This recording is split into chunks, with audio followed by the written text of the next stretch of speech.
जी। प्रेमा ने बोला। साथ संगत, इस रूप में आज विरार में समागम करने का मौका मिल रहा है। आप सभी संतों के दर्शन करने का मौका मिल रहा है। पर गुरसिक के लिए कुछ नहीं, सदगुरु का एक एक आदेश, उपदेश, इशारा, उससे ऊपर गुरसिक के लिए कुछ नहीं। और जैसे कि आज स्टेज के बैकड्रॉप पे भी हरदेव वाणी से जो पंक्तियां लिखी हैं कि कहे हरदेव झूठ से बचकर सत्य सदा अपनाना है। तो ये किस झूठ की बात की जा रही है? क्या जो हम अपनी बोली भाषा में कभी कभी झूठ बोल जाते हैं, उस झूठ की कि किसी को अगर लगता है हमने कुछ गलत किया है तो सामने वाले को ना पता चले तो झूठ बोल के निकल गए, क्या उस झूठ की बात की जा रही है? या फिर एक ऐसे झूठ की जिसको इंसान सच मान के बैठा हुआ है, सच मानकर ही अपना जीवन जीता जा रहा है, व्यतीत करता जा रहा है। कितनी आवाज चाहे उसको दी जाए कि ये झूठ को सच मानना मूर्खता से कम नहीं, पर फिर भी उस बात पर विश्वास नहीं कर पाता, क्योंकि इसी झूठ को उसने सत्य मान लिया है।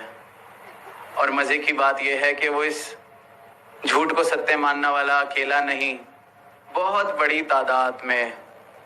तादाद में इंसानियत आज झूठ को ही सच मान के बैठी हुई है।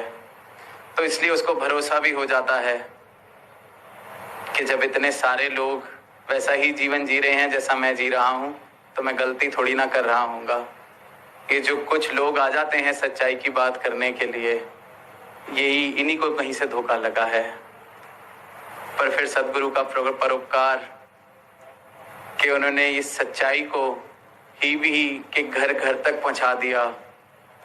तो वो चंद जो लोग पहले सच्चाई की आवाज अगर लगता था दे रहे हैं, तो आज हम देख रहे हैं कि कितना बड़ा मानव परिवार यहाँ इस सत्य के प्राप्ति के बाद, अपने जीवन में परिवर्तन के बाद यहाँ जिस समागम में आए हैं।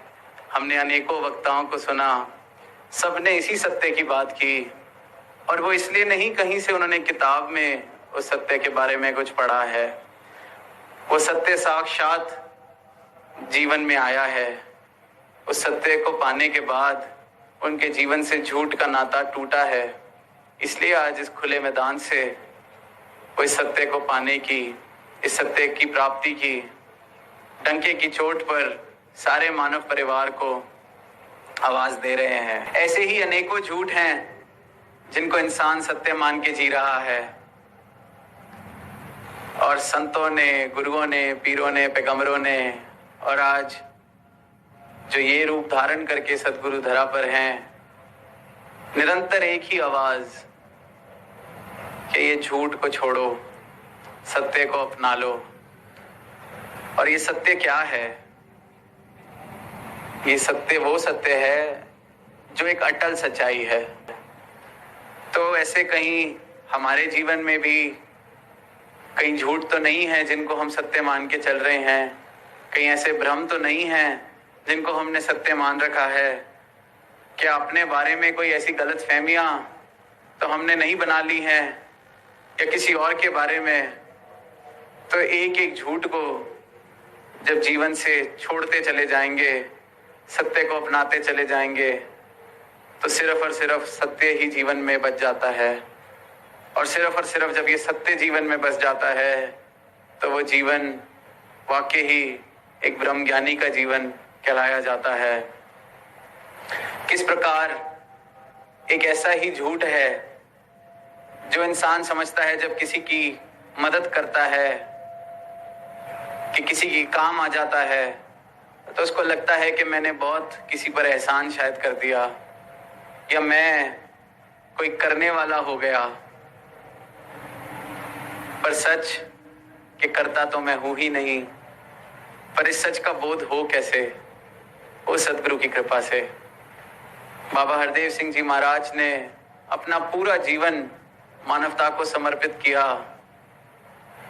कि ये झूठ को सच से मत मिलाओ, झूठ को सच मत समझो, सत्य को पाके एक सत्य वाला जीवन जिया जाए, एक ऐसा जीवन जिया जाए जो अपना तो कल्याण करता ही है, औरों का भी कल्याण कर जाता है। तो ये समझ आ जाता है कि किसी को अलग तो समझा ही नहीं जा सकता, सब में मैं ही बसता हूँ, सब मेरे में ही बसते हैं, क्योंकि हम सब इस परमात्मा से निकले, एक पिता कस के हम बालक, हम एक ही हैं।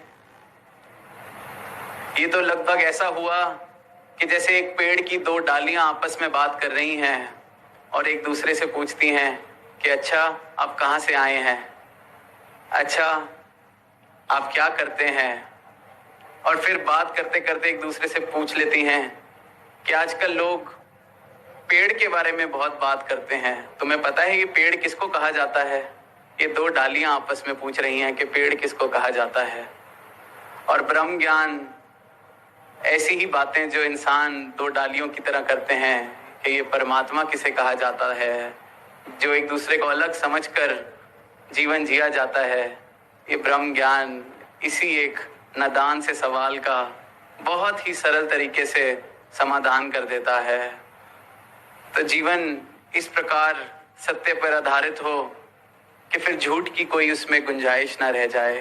वो जो सरबत का भला, वो वाली भावना कि सबका भला करो भगवान, सबका हो कल्याण, ये आप जी ही कर सकते हैं और आप जी कर रहे हैं।